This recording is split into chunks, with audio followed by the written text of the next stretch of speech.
my dear students. How are you? I hope you all will be good and fine. Student, इससे पहले हम लोगों ने chapter 3 complete किया है ना। आज हम चैप्टर 4 पढ़ेंगे, धारीदार मेढक। धारीदार मेढक की कहानी ये है कि बहुत ही रोचक कहानी है। उसमें सभी जीव, एक मेढक की धारियां कैसे आती हैं, निशान कैसे आते हैं, ये हम बुक से पढ़ेंगे। उससे पहले हम शब्द ज्ञान से पढ़ लेते हैं। ओके। प्रदेश मीन्स राज्य, क्रोध मीन्स गुस्सा, विश्वास मीन्स भरोसा, पुनः मतलब फिर से, दोष मतलब गलती, चिन्ह मतलब निशान, सरोवर मीन्स तालाब, अभिलाषा मीन्स इच्छा। ओके। अब हम विस्तार से धारीदार मेढक की कहानी बुक से पढ़ेंगे।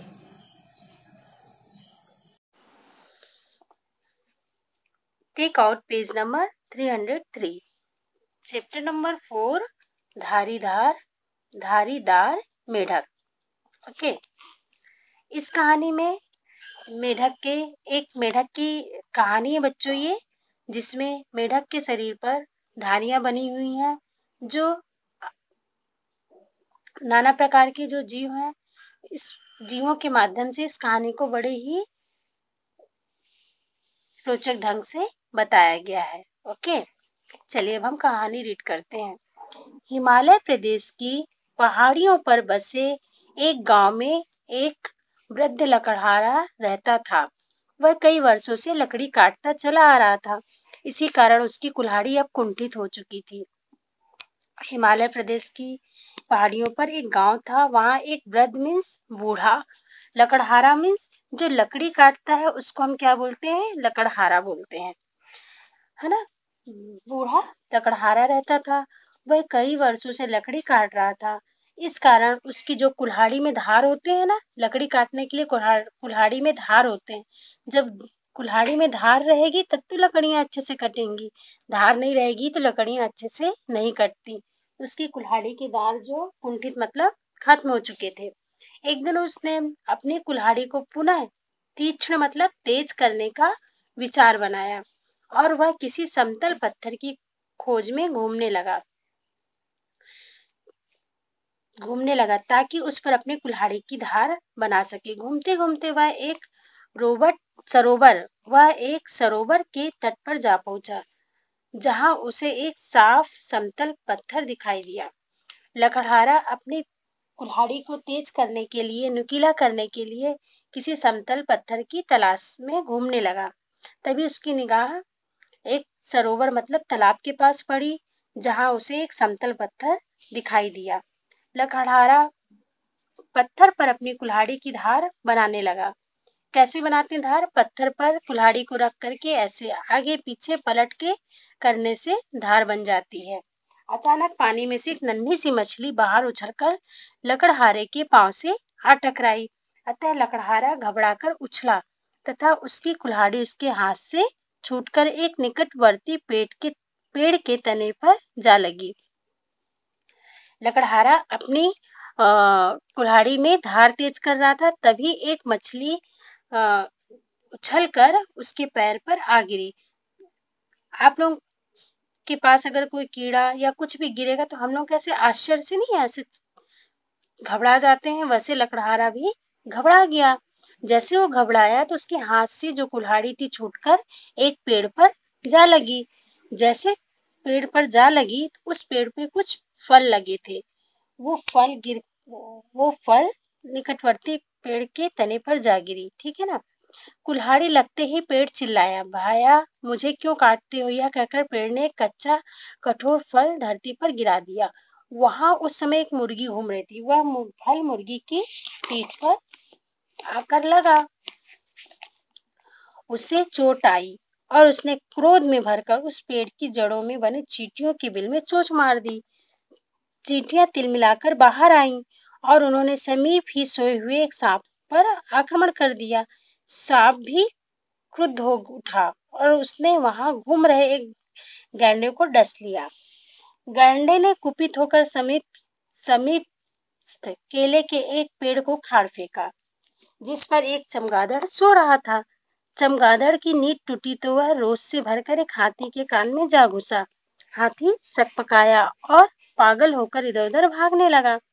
भागते हुए उसने एक बुढ़िया की झोपड़ी तोड़ दी। तो वह आपे से बाहर होकर बोली, तुमने मेरी झोपड़ी क्यों तोड़ी? बच्चों, ये सब कहानियां जो होती हैं वो काल्पनिक होती हैं, कल्पना करके बनाई गई होती है ना। इनका वास्तविकता से कोई भी ये वास्तविकता से दूर होती हैं, है ना। क्या हुआ? कुल्हाड़ी लगते ही पेड़ चिल्लाया और बोला, मुझे क्यों काट रहे हो? और पेड़ से एक फल गिरकर धरती पर आ गिरा और वहां एक मुर्गी घूम रही थी। वो फल किस पर लगा? मुर्गी पर लगा। मुर्गी को चोट आई। वो गुस्से में आकर क्या करी? पेड़ की जड़ों के पास चींटियों का बिल था, उस बिल में जाके उसने चोंच मार दी।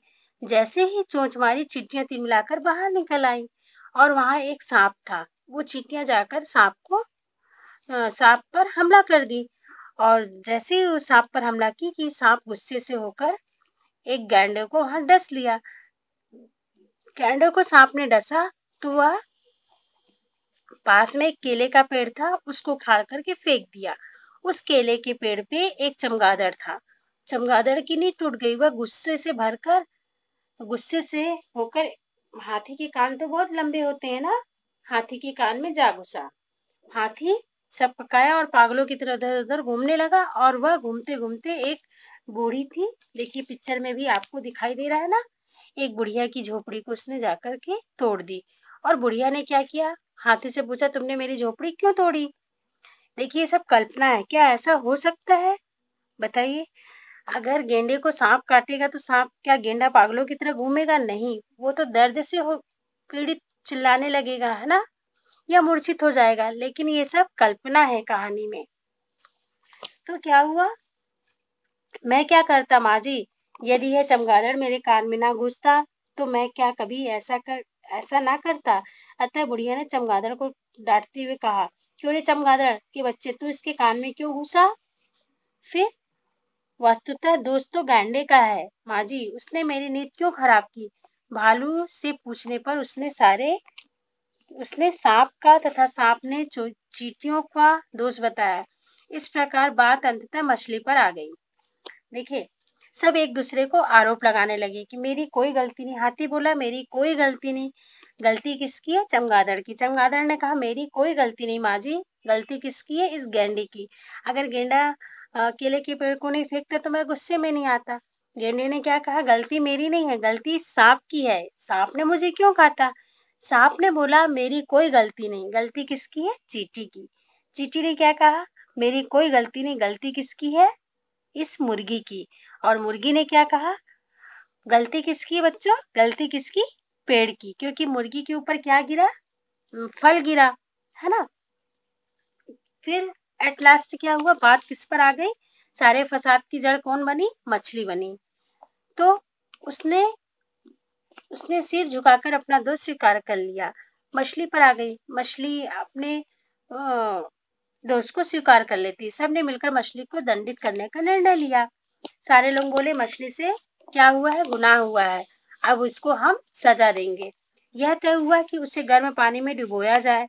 कुछ लोग मछली पर दया करना चाहते थे, अतः उन्होंने परामर्श दिया कि मछली से पूछ लिया जाए कि वह ठंडे पानी में डूबना चाहती थी या गर्म में।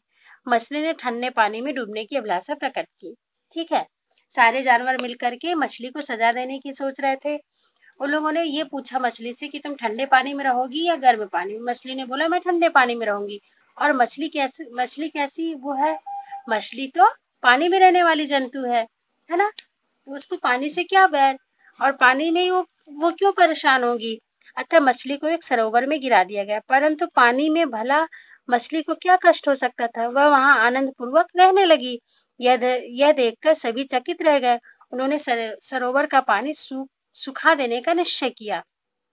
अब सारे जानवर उसको सजा देना चाहते थे मछली को। जब सभी लोगों ने मछली से पूछा कि तुम कहाँ रहना चाहती? उसने बोला, मुझे पानी में रहने दो। तो सारे जानवर मछली को एक सरोवर में, मतलब एक तालाब में डाल देते हैं। मछली तालाब में बहुत अच्छे से रहने लगती है।